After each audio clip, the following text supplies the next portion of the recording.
wa rahmatullah. Barkanki da shan ruwa daga nan Al-Afaf Media a yau muna 12 ga watan Ramadan. Allah maɗaukakin sarki yana cewa fa khudh ma ataituka wa kun minash shakirin.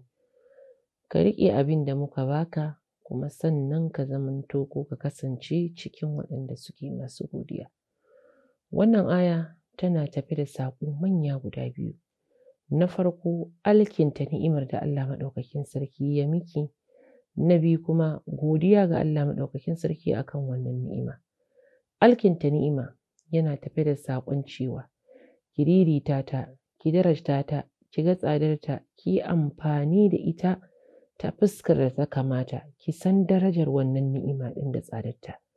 Godiya ga Allah maɗaukakin sarki yana cikin ki amfani da wannan ni'ima ɗin cikin abin da yake zai yardar da Allah maɗaukakin sarki, sannan kuma ki furta da harshenki cewa kina gode wa Allah maɗaukakin sarki akan wannan ni'ima da ya miki.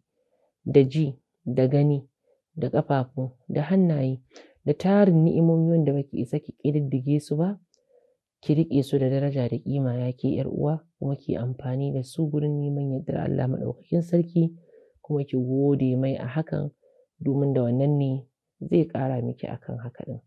Wassalamu alaikum wa rahmatullahi wa barakatuh.